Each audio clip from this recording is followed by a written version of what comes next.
पढ़ेंगे रोग निदान में अध्याय 7 दोष गति एवं रोग मार्ग। आखिर दोष गति एवं रोग मार्ग है क्या, इसको बहुत विस्तार से समझेंगे। सबसे पहले आता है गमन गति। सबसे पहले हेडिंग है दोषों की गति और रोग की उत्पत्ति का मूल सिद्धांत। सबसे पहले गमन। गमन गति क्या होती है? दोषों की विकृति का स्वस्थान से स्वस्थ अंतरित होना। मतलब कि जैसे कि अब जो दोष हैं वो अगर अपने स्थान पर है उसको बोलते हैं स्वस्थान, मतलब अपने घर पर है तो उसको बोलेंगे स्वस्थान में रहने पर दोष सामान्य रहते हैं। जहाँ अपनी जगह पर जब अपनी जगह पर रहते हैं तो वो सामान्य रहते हैं। जब वो विकृत हो जाते हैं, खराब हो जाते हैं और जब अपना दूसरा स्थान छोड़कर दूसरे स्थान पर जाते हैं तो क्या करते हैं? समस्या पैदा करते हैं। ये होती है गमन गति, कि अपने स्थान से दूसरे स्थान पर जाना जब उसमें कोई विकृति हो जाए। सेकंड आता है गमनम अवस्था प्रतिशत। इसमें क्या होता है? दोषों का क्षय होना, ठीक है, या वृद्धि हो जानी। दोषों की कमी भी असंतुलन है और रोग का कारण बन सकती है। अगर दोषों में क्षय हो जाए तब भी आपको रोग हो सकता है। और वृद्धि हो जाए तब भी दिक्कत है, तो इसको बोलते हैं गमन अवस्था। आयुर्वेद में बताया गया है कि आप अपने अपने निदानों में प्रकोपित हुए दोष पिड़सर अवस्था को प्राप्त होकर संप्राप्ति व्यापार को पूर्ण कर व्याधि की उत्पत्ति होती है। जब उसे कहते हैं जब दोष होते हैं, जब प्रकृत होकर जब फैलते हैं, तभी जब फैलते होकर जब सब प्राप्ति से फिर उसमें संप्राप्ति के बाद ही उसमें क्या होता है? रोग की उत्पत्ति होती है। जिस तरह से निदान हुआ, ठीक है, निदान कारण हुआ, कोई भी दोष प्रकोपित हुए, फैले और पूरे शरीर में फैल गए और फिर क्या होगी? जहाँ उन्हें जाना था, जो अवस्था की वो जिस जगह पर पूरे शरीर में फैले और जिस जगह पर पहुंचकर और उसे कहते हैं उन्होंने व्याधि की उत्पत्ति करी। यहाँ पे सेकंड गमन गति में, यहाँ गति का अर्थ है गमनम, प्रकार और अवस्था। तीन चीजों से लिया जाता है। गमनम एक स्थान से दूसरे स्थान पर जाना, ठीक है। प्रकार गति का प्रकार ऊपर या नीचे, ठीक है, या तीर्थ आदि या पूरे शरीर में। अवस्था दोषों की स्थिति वृद्धि क्षय होगा या कम होगा। दोषों की स्वस्थान, ठीक है, जैसे कि बात क्या होता है? पकवास है। आप पकवास होता है। पित्त का क्या होता है? अमावस है। कफ का क्या होता है? छाती। दोष सर्वव्यापी माने गए, लेकिन इन स्थानों में इनकी मुख्य क्रिया होती है, ठीक है। रोग कब उत्पन्न होते हैं? जब प्रकोपित दोष अपने प्रकृत स्थान में रहते हैं। जैसे कि बात का स्थान कौन सा है? पकवास है, ठीक है। अभी दूसरे स्थान पे चला जाए तो हमेशा रोग उत्पादक, तो क्या होता है? रोग उत्पादक होगा। पर हाँ, जब प्रकोपित दोष अपने प्राकृत स्थानों में ही रहते हैं तो हमेशा रोग उत्पादक नहीं होते, ठीक है। जैसे कि दोष प्रकोपित हुए पर वो अपने स्थानों पे हैं, पर वो ऐसा नहीं कि रोग करेंगे। अगर हाँ वो दूसरे स्थान पे पहुंच गए तब क्या होता है? रोग कर देते हैं। जब प्रकोपित दोष की गति विकृत हो जाती है, गलत दिशा, गलत स्थान, गलत मात्रा, तब ये रोग को उत्पन्न करने वाले होते हैं, ठीक है। याद रखने की ट्रिक, दोष निदान, प्रकोपित हुए, शरीर में फैले, विकृत गति हुई, गलत स्थान हुआ और क्या हो गया? रोग हो गया। परीक्षा के पॉइंट से दोषों की विकृत गति की ही रोग उत्पत्ति का मुख्य कारण है। जब दोषों की विकृत गति होती है, ठीक है, वो गलत दिशा में जाते हैं, तभी उनका क्या होता है? यही उनका रोग का मुख्य कारण है। अध्याय, ठीक है। अब आता है दोष गति। दोष गति क्या होता है? इसकी परिभाषा। दोषों की गति का अर्थ है, दोषों की गति का अर्थ यहाँ पे लिया गया है दोष की मात्रा, अवस्था, दिशा और स्थान में होने वाला परिवर्तन। जब दोष अपने स्वभाव के अनुसार सामान्य रहते हैं, ठीक है, तो शरीर स्वस्थ रहता है। लेकिन जब उनकी गति बिगड़ जाती है तो वे रोग उत्पन्न करते हैं। अच्छा, दोष गति का महत्व क्या है? सुनो, दोषों की गति को जानने से वैद्य ये समझ सकता है कौन सा दोष बड़ा है, कौन सा दोष कम है, किस रोग के कारण है, ठीक है, कौन सी चिकित्सा करनी चाहिए। इसलिए दोष गति का ज्ञान निदान और चिकित्सा दोनों के लिए बहुत आवश्यक है। आचार्य सुश्रुत का सिद्धांत, ठीक है, चीड़ कम दोष का, जो चीड़ दोष है उनको बढ़ाना चाहिए और जो बड़े दोष है उनको घटाना चाहिए। जो सब सामान्य दोषों को उसी अवस्था में बनाए रखना चाहिए। ये आयुर्वेद का मुख्य उपचार और सिद्धांत है, ठीक है। और सेकंड अवस्था के आधार पर दोष गति 3 प्रकार की होती है, क्षय या कम होंगे, ठीक है, क्षय गति, स्थान गति या फिर वृद्धि गति। अब क्षय गति क्या होती है? जब दोष अपनी सामान्य मात्रा या गुण से कम हो जाते हैं तो क्षय गति कहते हैं, ठीक है। जैसे बात अगर क्षय हो गए, बात कम हो गए तो कमजोरी, चलने में कठिनाई, पित्त क्षय हो गए तो भूख कम, पाचन कमजोर, कफ क्षय हो गए तो शरीर में रूखापन, ठीक है। और याद रखें क्षय मतलब कमी। स्थान, जब दोष अपने प्राकृत स्थान स्वस्थान पर संतुलित अवस्था में रहते हैं तो उसे स्थान गति कहते हैं। जब दोष अपने नेचर जैसे अपने नेचुरली अपने स्थान पे हैं, कोई उसमें विकृति नहीं है, तो उसको स्थान गति कहते हैं। और वे स्वस्थ अवस्था, जैसे बात पकवासन में, पित्त छोटी आंत में, कफ छाती में, ठीक है। अब आता है वृद्धि गति। जब दोष अपनी सामान्य मात्रा से अधिक हो जाते हैं तो उसे वृद्धि गति कहते हैं। ये 2 प्रकार की होती है, ठीक है, क्षय वृद्धि, प्रकोप वृद्धि, क्षय वृद्धि। जब दोष अपने ही स्थान पर बढ़ते हैं लेकिन दूसरे अंगों को दूषित नहीं करते, जैसे दोष है, ठीक है, बात मान लो पकवासे में है, ठीक है, और काफी ज्यादा बढ़ जाता है तो वो क्या करता है, उससे कहते हैं वो अंगों को दूषित नहीं कर रहा। कभी कभी ऐसा नहीं कि हर बार की दूषित नहीं करेगा, होते हैं बीमारी, रोग पैदा होती है, पर कभी कभी नहीं भी होता है, केवल मात्रा बढ़ती है, रोग प्रभावी अवस्था होती है। प्रकोप वृद्धि, जब दोष बढ़कर अपने स्थान से बाहर निकल जाते हैं और धातु उपधातु फलों को दूषित करते हैं, मात्रा गुण दोनों को बदलते हैं, रोग स्पष्ट रूप से उत्पन्न होने लगते हैं, ठीक है, फिर रोग स्पष्ट होने लगते हैं। सुनो अब एक चार्ट का देखो, क्षय वृद्धि और प्रकोप वृद्धि में अंतर। स्थान, दोष क्षय वृद्धि में दोष स्वस्थान में रहते हैं, अपने स्थान पे रहेंगे। प्रकोप, दोष अपना स्थान छोड़ देते हैं। परिवर्तन, केवल मात्रा बढ़ती है, मात्रा गुण दोनों बदलते हैं। प्रभाव, दूसरे अंग प्रभावित नहीं होते हैं। दोष और धातु मल दूषित हो जाते हैं। रोग की स्थिति, रोगों की शुरुआत होती है और यहाँ पे प्रकोप में क्या होता है, रोग स्पष्ट हो जाते हैं। अब परीक्षा के लिए याद करने की लाइन है, क्षय में दोष कम होते हैं, स्थान गति में दोष संतुलित रहते हैं। क्षय वृद्धि में दोष केवल अपने स्थान पर बढ़ते हैं, जबकि प्रकोप वृद्धि में दोष अपने स्थान से निकलकर पूरे शरीर में फैलकर रोग उत्पन्न करते हैं। दिशा अनुसार दोष की गति, जब दोष किसी विशेष दिशा में गमन करते हैं तो उसे दिशा अनुसार दोष गति कहते हैं। जब दोष किसी विशेष दिशा में गमन करते हैं, जैसे ये 3 प्रकार की होती है, ऊर्ध्व गति ऊपर की ओर, अधोगति नीचे की ओर, तेज गति पूरे शरीर में। इन गतियों के अनुसार विभिन्न स्थानों में पहुंचकर विभिन्न रोग उत्पन्न होते हैं, ठीक है। जैसे ऊर्ध्व गति, अपवर्ड मूवमेंट, जब दोष ऊपर की ओर, अब इसमें क्या करेंगे, सुनो, जब दोष ऊपर की ओर सिर और गर्दन की दिशा में चलते हैं तो उसे ऊर्ध्व गति कहते हैं। इससे होने वाले रोग, सिरोरोग, सिर के रोग, ठीक है, ऊर्ध्व जगत विकार, जुगत विकार, नाक, कान, गला या उल्टी, ठीक है, एसिड का रिफ्लेक्स। अधोगति, जब दोष नीचे की ओर मल मूत्र मार्ग दिशा में चलते हैं तो उसे अधोगति कहते हैं। इससे होने वाले रोग, दस्त, ठीक है, प्रवाहिका, ग्रहणी, ठीक है, इस तरह के होते हैं। तेग, जब पूरे शरीर में फैलते हैं, जब दो चारों ओर पूरे शरीर में फैल जाते हैं तो उसे तेग गति कहते हैं। इससे होने वाले रोग, बुखार, उदर रोग, सांस लेने में दिक्कत, मल मूत्र, मुख नाक से रक्त, ठीक है, इस तरह से। इसमें नीचे उदाहरण ही है उदर का, सिरोरोग, उल्टी, अमल पित्त, ठीक है, नाक से खून बह रहा है, दस्त है, आपकी आंत में प्रभावित कुछ हो जाता है, मूत्र रोग हो जाता है, ठीक है, इस तरह से। महत्व, दिशा अनुसार दोष गति या ज्ञान होने से ये पता चलता है कि दोष किस दिशा में जाकर रोग उत्पन्न कर रहे हैं। इससे रोग निदान और उचित चिकित्सा करना सरल हो जाता है। अब आता है त्रिविध रोग मार्ग। आखिर ये त्रिविध रोग मार्ग क्या है? तीन तरह के जहाँ से रोग होते हैं त्रिविध। पहला आता है कोष्ठ गति। कोष्ठ गति को बोलते हैं अभिंतर रोग मार्ग।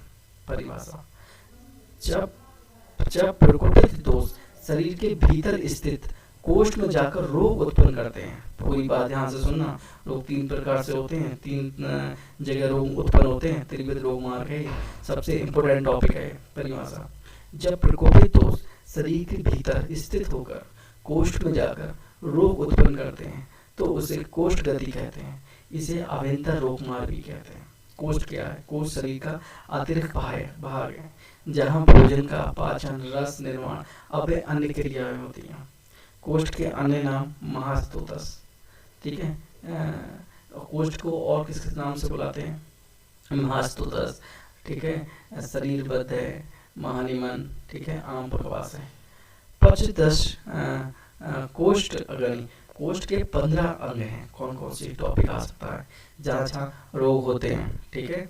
कौन से होते हैं? नाभि, ठीक है, पर्क, दोनों किडनी, उदरगत, हृदय, क्लोम, यकृत, पीला, बस्ती, पुरुषदार, अमाशय, पक्वाशय, उदर, ठीक है, क्षुद्रांत, छोटी आंत, स्थूलांत, बड़ी आंत, ठीक है, बपवहन।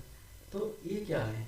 ये कोष्ठ गति, मतलब यहाँ पे कोष्ठ में जो क्या होता है, यहाँ पे 15 अंग हैं, यहाँ पे रोग उत्पन्न होते हैं। त्रिविधम रोग मार्ग पढ़ना है, ये पहला कोष्ठ गति है। फिर से सुनो, जब प्रकृति तो शरीर के भीतर कोष्ठ में जाकर रोग उत्पन्न करते हैं तो कोष्ठ गति कहते हैं। और कोष्ठ कौन कौन से होते हैं, कहाँ रोग उत्पन्न होते हैं, ये 15 अंग बताए गए हैं। इसको बहुत अच्छे से पढ़ लेना, ठीक है। सबसे पहले इसका महत्व, कोष्ठ गति के रोग लक्षणों के आधार पर साध्य ठीक योग या असाध्य ठीक करना हो सकते हैं, ठीक है। दूसरा, कोष्ठ गति से उत्पन्न होने वाले रोग। कोष्ठ गति से कौन कौन से आपको रोग हो सकते हैं, होंगे? पहले फीवर, अतिसार, डायरिया, छर्दी, पोमेटिक अल्सर, ठीक है, सूचिका, श्वास कष्ट, डिफिकल्टी ब्रीथिंग, हिक्का, बार में क्या होता है, हिचकी आना, डिस्टेंशन ऑफ गैस नेचर, उदर रोग, डिसीज ऑफ एब्डोमेन, पीलिया रोग, इसमें स्पेलिंग डिसऑर्डर कहते हैं, ठीक है। दूसरे अन्य अभ्यंतर विकार और कौन से होते हैं? विसर्प, हर्प्स इन्फेक्शन, ठीक है, ओडिमा, कुल्म रोग, अर्श रोग, वृद्धि। इस तरह के जो कोष्ठ गति से जो रोग उत्पन्न होते हैं, ये रोग उत्पन्न होते हैं। सारांश, कोष्ठ शरीर का अतिरिक्त भाग है जिसमें 15 अंग माने गए, ठीक है। जब दोष इन अंगों में बिगड़ते हैं तो कोष्ठ गति होती है। कोष्ठ गति से अनेक अभ्यंतर रोग उत्पन्न होते हैं, ये सब बताएं। रोग के लक्षण के आधार पर साध्य असाध्य का निर्णय किया जाता है कि ये ठीक हो सकता है या नहीं हो सकता। याद रखने की तरफ, कोष्ठ पेट के अंदर, इसलिए याद रखें कोष्ठ गति। पेट और शरीर के अंदर होने वाले रोग जैसे जो अल्टस, उल्टी, गैस, उदर, बवासीर, अतिरिक्त फोड़ा आदि। दूसरा होता है शाखा गति, यानी बाहरी रोग मार्ग, जो बाहरी होते हैं, ठीक है, जो बाहरी। पहले हम कोष्ठ गति में शरीर के अंदर रोग हो रहे थे, अब शरीर के जैसे बाहर होते हैं तो उसको बोलते हैं हम शाखा गति। जब प्रकोपित दोष रक्त, धातु, त्वचा में जाकर रोग उत्पन्न करते हैं तो उसे शाखा गति कहते हैं। ऐसे बाहरी रोग मार्ग कहते हैं। ये मोस्टली त्वचा में जाकर रोग उत्पन्न करते हैं, ठीक है। जैसे कि यहाँ शब्द शाखा शब्द का ग्रहण रक्त आदि धातु एवं त्वचा के लिए किया गया है, ठीक है। अर्थ शरीर बाहरी उत्तक आउटर टिश्यू को ही शाखा कहा गया है। ये इसका श्लोक है। इसका है, जब बात पित्त कफ दोष विकृत होकर रस, मांस, मेद, त्वचा जैसी बाहरी उत्तकों में गति करते हैं और वहां विकृत उत्पन्न करते हैं तब उसे शाखा गति कहते हैं। शाखा गति से उत्पन्न होने वाले मुख्य रोग कौन कौन से हैं? जैसे कि गर्दन या चेहरे पर सूजन, जिस तरह से आप देख रहे हो, ठीक है, ये बाहरी है, दिख रहा है हमको। पिंडिका, त्वचा में बड़ा और गहरा पीड़ादायक फोड़ा, ये दिख रहा है हमको, ठीक है। अलसी, छोटे छोटे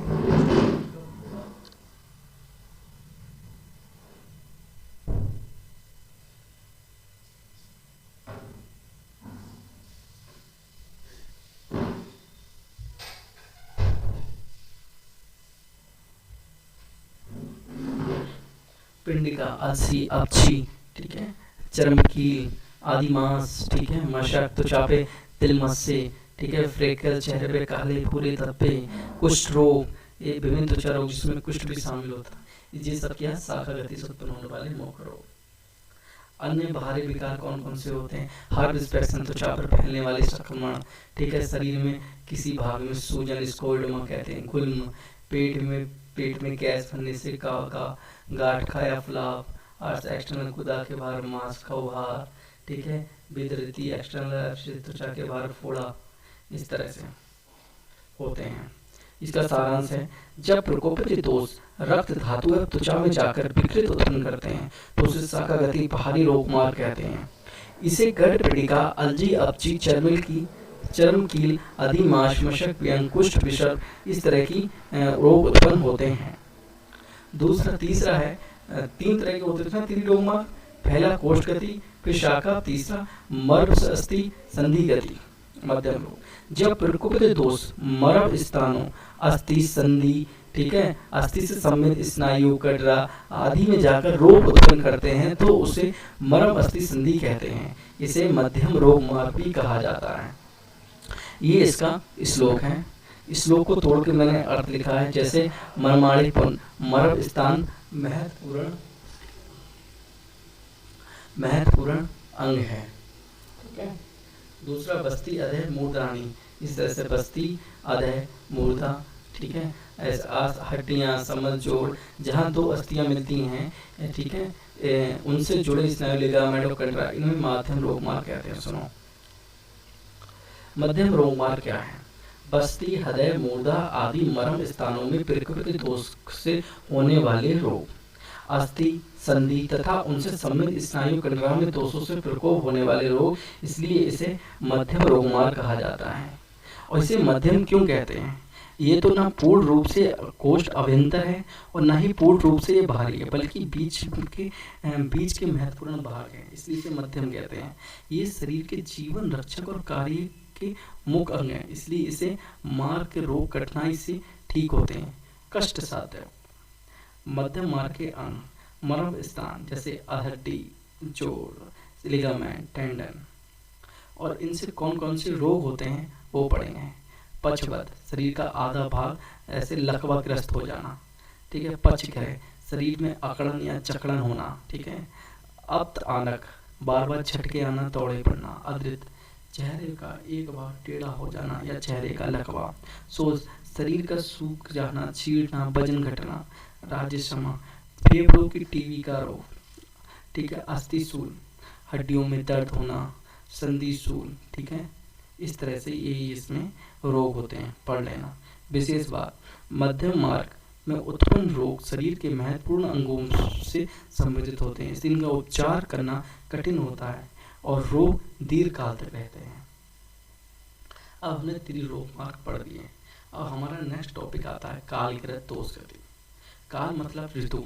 ऋतु के अनुसार बात, पित्त एवं दोषों में होने वाले संचय, प्रकोप तथा परिश्रम को कालकृत दोष गति कहते हैं। इसे प्राकृत ऋतु क्रिया काल कहते हैं। संचय मतलब होता है इकट्ठा होना, प्रकोप मतलब होता है फैलना, परिश्रम मतलब होता है शांत होना, ठीक है। श्लोक का इसका अर्थ लिखा हुआ है कि 6 ऋतुओं के अनुसार बात, पित्त और कफ दोषों में क्रम से संचय, प्रकोप तथा परिश्रम होता है। ऋतु परिवर्तन के साथ आहार विहार तथा वातावरण के गुणों में परिवर्तन होता है, जिससे दोष में परिवर्तन होता है। दोषों की गति स्वाभाविक प्राकृतिक होती है, इसलिए इसे प्राकृतिक ऋतु क्रिया काल भी कहते हैं। दोषों की कालकृत गति संचय, प्रकोप, परिश्रम या तालिका, ठीक है। ऋतुक्रम, इसमें 6 ऋतु होती हैं, जैसे कि बात ग्रीव्स मतलब गर्मी में क्या होता है, बात का संचय होता है। वर्षा में क्या होता है, प्रकोप होता है, हमें दिखाई देते हैं लोग। और शरद में क्या होता है, शांत हो जाता है, ठीक है। पित्त, वर्षा में संचय होता है, शरद में हमको दिखाई देता है, प्रकोप होता है, हेमंत में शांत हो जाता है। और ठीक है, अब आता है कफ। ग्रीव्स गर्मी में शांत रहता है, हेमंत में, ठंडों में इसका क्या होता है, हेमंत में संचय होता है, शिशिर में भी संचय होता है, और प्रकोप बसंत में क्या होता है, प्रकोप, ये हमको दिखाई देता है। कारण, ऋतु परिवर्तन के साथ आहार में परिवर्तन, व्यवहार में परिवर्तन, वातावरण के गुण में परिवर्तन। इन गुणात्मक परिवर्तनों के कारण तद अनुसार बात, पित्त एवं कफ दोषों में संचय, प्रकोप तथा परिश्रम होता है। बात दोष, ग्रीष्म ऋतु में अधिक गर्मी है, ठीक है, तो उसमें रुक्षता लघु से बात का संचय होता है। वर्षा ऋतु में वर्षा आर्द्रता, ठीक है, अग्निमांस के कारण बात में प्रकोप होता है। वर्षा आर्द्रता मतलब एक तरह से ह्यूमिडिटी, अग्निमांत मतलब क्या होगा, पाचन क्रिया कमजोर हो जाती है, जिसके कारण बात प्रकोपित हो जाता है। शरद ऋतु में मौसम शुद्ध, आकाश निर्मल, अग्नि बल का सुधार होने से बात प्रशमित हो जाता है। बात पित्त दोष, वर्षा ऋतु में आर्द्रता, अम्लीय जल, अग्निमाज आदि कारणों से पित्त का संचय होता है। ठीक है। शरद ऋतु में सूर्य तीव्रता ऊष्मा के कारण पित्त का प्रकोप हो जाता है। हेमंत ऋतु में ठंडा होता है, इससे अग्नि की बल वृद्धि होने से पित्त प्रशमित हो जाता है। इस तरह से कम है। जब ठंडे आती है तो कफ जमा होता है, वर्षा आती है तो उसका प्रकोपित होता है, और गर्मी आती है तो शांत हो जाता है। महत्व, रोग निदान की में सहायता मिलती है। अब इसका महत्व क्या है? रोगों के निदान में सहायता मिलती है। ऋतु के अनुसार आहार और विहार का चयन किया जाता है। ऋतुचार्य का पालन कर दोषों को संतुलित रखा जा सकता है। रोगों की रोकथाम एवं प्रिवेशन एवं उचित चिकित्सा में सहायक मिलती है। ये स्वस्थ व्यक्ति के लिए भी मार्गदर्शन है। निष्कर्ष, अंत, ऋतु परिवर्तन के अनुसार वात, पित्त एवं कफ दोषों में क्रम से संचय, प्रकोप तथा प्रशम होता है, और ये कालकृत दोष गति है, जिससे प्राकृत ऋतु क्रिया काल भी कहा जाता है। याद रखनी सरल ट्रिक। वात, गर्मी में जमा, बारिश में बड़ा, शरद में ठंडों में शांत हो गया। पित्त, बारिश में जमा, शरद में बड़ा, हेमंत में शांत हो गया। कफ, ठंड में जमा, बसंत में बड़ा और गर्मी में शांत हो गया। अब आता है प्राकृत वैकृत गति। दोषों की गति दो प्रकार से देखो, एक होती है प्राकृत गति, दूसरी होती है वैकृत गति। प्राकृत गति क्या होती है? जब स्वस्थ व्यक्ति में ऋतु के अनुसार दोषों की जो सामान्य गति होती है उसे प्राकृत गति कहते हैं। मुख्य बात है, इसमें दोषों का ऋतु अनुसार संचय, प्रकोप और प्रशम होता है। ये अवस्था अपने अपने काल में प्रभाव बदल जाती है, इससे रोग नहीं होता, विशेष चिकित्सा की आवश्यकता नहीं होती। आवश्यकता पड़ने में प्रकोप अवस्था में संशोधन और समन उपाय दोष विशेष के अनुसार किए जाते। उदाहरण, गर्मी में थोड़ा सूखा पड़ना, वात का संचय सामान्य है, प्रकृत गति है, रोग नहीं है। वैकृत गति, रोगी में दोषों की जो अस्वाभाविक विकृत गति होती है उसे वैकृत गति कहते हैं। इसमें दोष अपने स्वाभाविक मार्ग से हटकर बढ़ जाते हैं। दोष विकृत होकर शरीर में गलत स्थान पर पहुंच जाते हैं। इससे नानात्मज विकार, अनेक प्रकार के रोग उत्पन्न होते हैं। इससे रोग होता है। उचित चिकित्सा, शोधन और समन की आवश्यकता हो सकती है। जैसे कि बरसात में पित्त का बहुत अधिक बढ़कर अम्ल पित्त, जलन, अल्सर बना देना, ये वैकृत गति है। ठीक है। नानात्मज विकार क्या है? एक दोष जब विकृत हो जाता है तो उसे अनेक प्रकार के रोग उत्पन्न होते हैं। जब एक दोष विकृत हो जाता है, मानो एक दोष विकृत हो गया तो उससे अनेक प्रकार के रोग उत्पन्न होते हैं। यही है नानात्मज विकार कहते हैं। जैसे केवल वात दोष के 80 प्रकार, पित्त के 40 प्रकार और कफ के 20 प्रकार विकार बताए गए। याद रखने की ट्रिक, प्राकृत नॉर्मल स्वस्थ, ऋतु के अनुसार स्वाभाविक गति। वैकृत एबनॉर्मल रोग अवस्था, दोषों की असामान्य गति। अब आता है दोषों की गतियों का महत्व आखिर क्या है। दोषों की गतियों का ज्ञान निम्न दृष्टिकोण से अत्यंत महत्वपूर्ण है। पहला है स्वस्थ दृष्टि से देखो। स्वस्थ व्यक्ति में व्यय मतलब उम्र, दिन, रात्रि, अनपाचन एवं ऋतु के अनुसार दोषों का संचय, प्रकोप की जानकारी होती है। तद अनुसार आहार विहार आवश्यक उपाय द्वारा दोषों को प्रशम किया जाता है। सामान्य रूप से संचय, प्रकोप अपनी ऋतु में अंत में स्वयं प्रशम प्राप्त होते हैं। ठीक है। रोग निदान की दृष्टि से जब दोष जहाँ जाते हैं उसी के अनुसार रोग का प्रकार ज्ञात किया जाता है। उदाहरण भी समझो आप, दोष कहाँ स्थित है? रस और रक्त में। कौन सा ज्वर होता है? इस तरह ज्वर, लगातार बुखार। मांस पिशित में तो एक दिन छोड़कर। ठीक है। मेद अगर चर्बी में है तो तृतीय ज्वर, तीसरे दिन बुखार आएगा। अस्थि और मज्जा में है तो चौथे दिन बुखार आएगा। कुछ विद्वान इसे बहुत अविश्वसनीय संक्रमण दोष संकर भी कहते हैं। अन्य रोग का निदान और दोषों की गति से बात करें तो दोष धातु और मल अपने स्वस्थान से ऊपर या नीचे या पूरे शरीर में गति करते हैं। ये उनकी वृद्धि क्षय होती है, तो उनसे बनने वाले लक्षण के आधार पर रोग का अनुमान किया जाता है। अगर ये ऊपर की ओर जा रहे हैं तो उद्रव रक्तपित्त, उद्रव अम्लपित्त है। ठीक है। नीचे की ओर तो अधो अम्लपित्त, अधो रक्तपित्त। ठीक है। अवय आश्रित गति ऊपर नीचे की ओर तो ऊपर नीचे दोनों होगा। तीव्र गति पूरे शरीर में। निष्कर्ष क्या निकला? दोष की गति का ज्ञान स्वस्थ स्वास्थ्य की रक्षा करता है, रोगों को सही निदान करने में सहायता करता है और उचित चिकित्सा उपचार चुनने में मार्गदर्शन देता है। अब बात करते हैं हम चिकित्सा की दृष्टि से दोष गति का महत्व। दोषों की विभिन्न गतियों का ज्ञान चिकित्सा की दृष्टि से अत्यंत महत्वपूर्ण है, क्योंकि इससे सही उपचार का चयन किया जाता है। जैसे कि फर्स्ट है प्रतिमार्ग हरण चिकित्सा।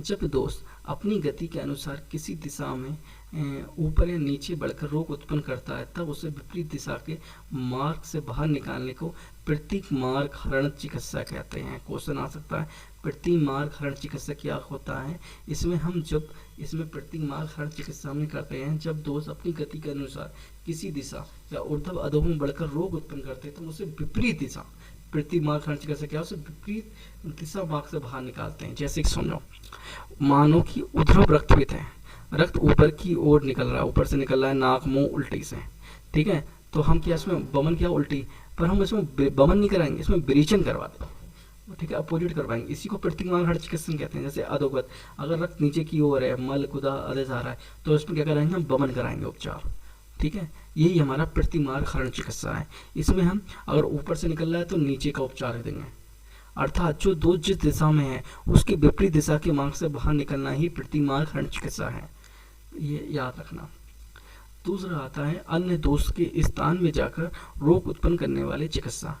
जब कोई दोष दूसरे दोष के स्थान में जाकर रोग उत्पन्न करता है, जब उस स्थान के मूल दोष का पहला सम अवस्था संतुलन में लाना चाहिए, ताकि स्थानगत दोषों की वृद्धि न होकर उसके बाद हुए दोषों की चिकित्सा करनी चाहिए।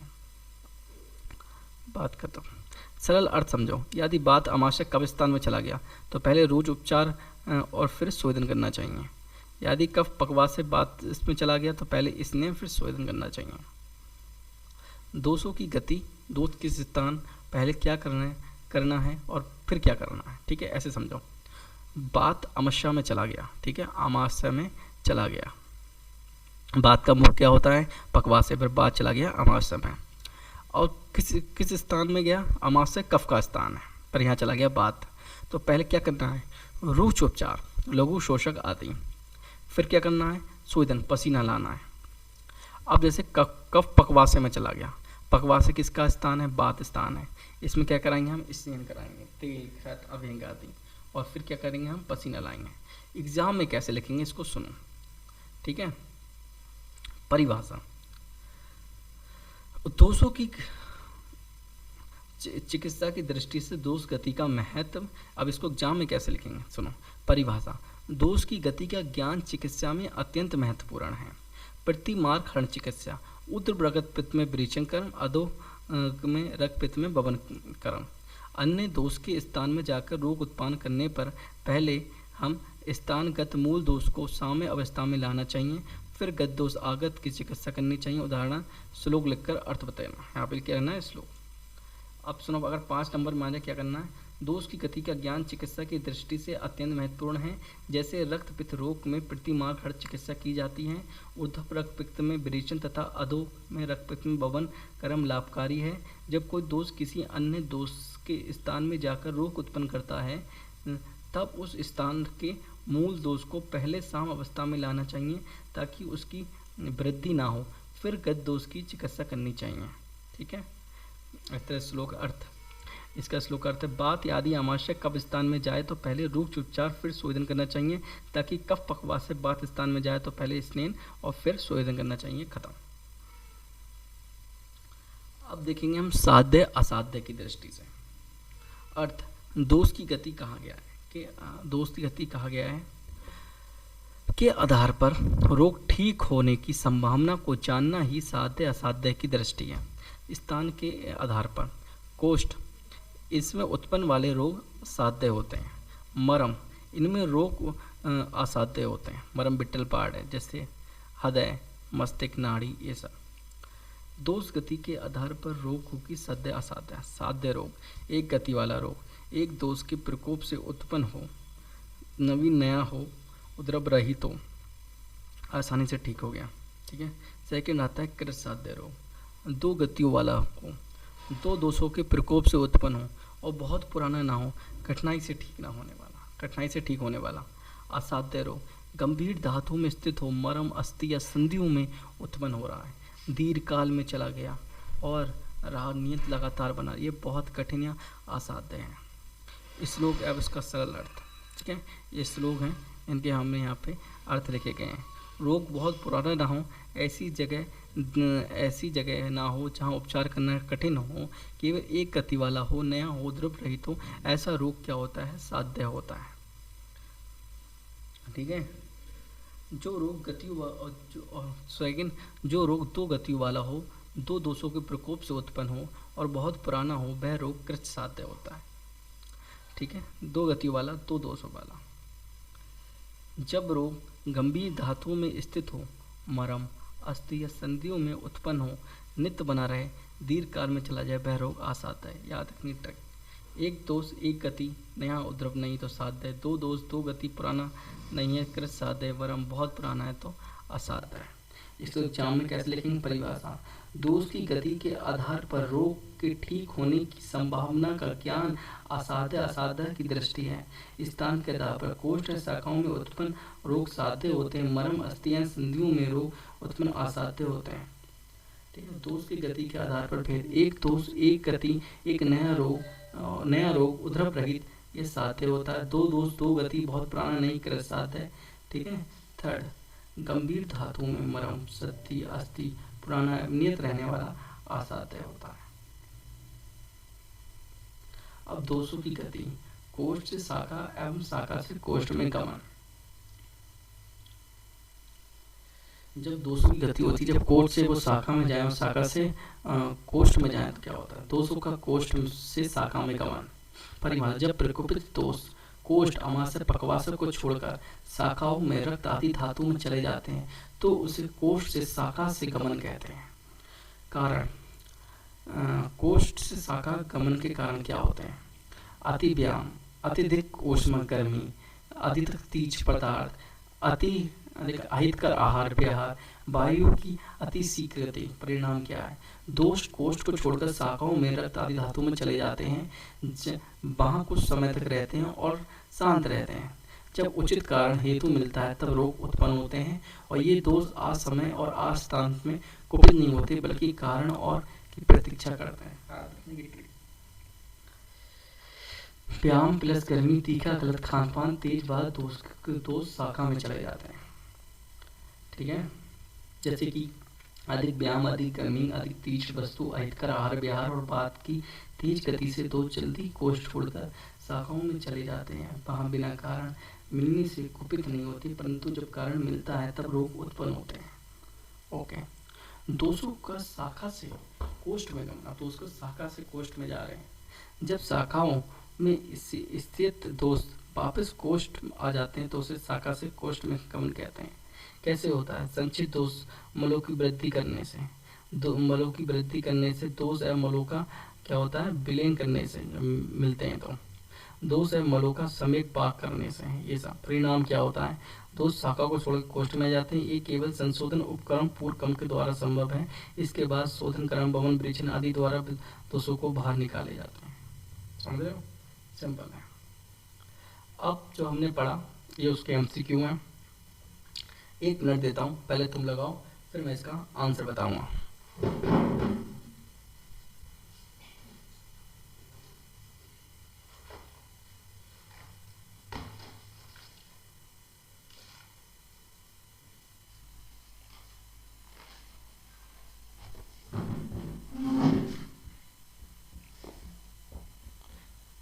चलो मैं बताता हूँ। हृदय रोग किस मार्ग की व्याधि है? बताओ, हृदय रोग होता है तो किस मार्ग की व्याधि है? भाई पढ़ा था मध्यम, याद आया?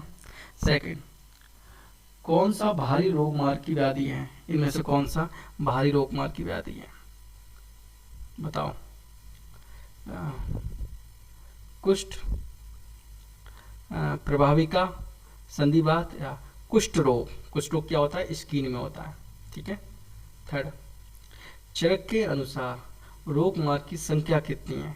ये तो बता ही देना। थर्ड का ए। फोर्थ, मरमगत रोग मार्ग किस रोग मार्ग में समाहित है? बताओ। यार मरम किस में आता है? मध्यम। फोर्थ का सी। फिफ्थ, रोग मार्ग कितने हैं? सिंपल है, 3, कुष्ठ, शाखा और मरम। ठीक है। पक्षबद्ध एवं राजशमक किस मार्ग में अत्यंत बड़े थे? ये हमने पढ़ा था, किस में पढ़ा था हमने? मध्यम मार्ग रोगों में पढ़ा था। ठीक है। शाखा, मरम, अस्थि, अब कोष जाने जाते हैं, किस में जाने जाते हैं ये बताओ? अरे तेरी रोग मार्ग में। 8 का, दोषों का कोष से शाखा में गमन का कारण नहीं है। कौन सा नहीं है? वायु निग्रह। 9 का, दोषों का शाखा से कोष्ठ में गमन का कारण क्या है? उपरोक्त सब सभी। जिसकी आंसर सब सही है वो कमेंट में जरूर बताना।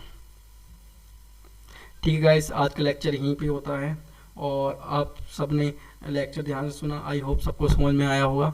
और ऐसी लेक्चर पढ़ने के लिए, समझने के लिए इस चैनल को, सरस ज्ञान हब चैनल को जरूर सब्सक्राइब कर लो और जिसको हो सके शेयर कर लो। अभी मैंने नया स्टार्टिंग करा है, मेहनत पूरी कर रहा हूँ, अच्छे से अच्छा कंटेंट दूँ, बढ़िया से बढ़िया कंटेंट दूँ जैसे एग्जाम में आए। बस तुम एक बार वीडियो देख लो हैं स्पीड में, या बस नोट्स रीड कर लो, तुम्हें सब याद हो जाएंगे।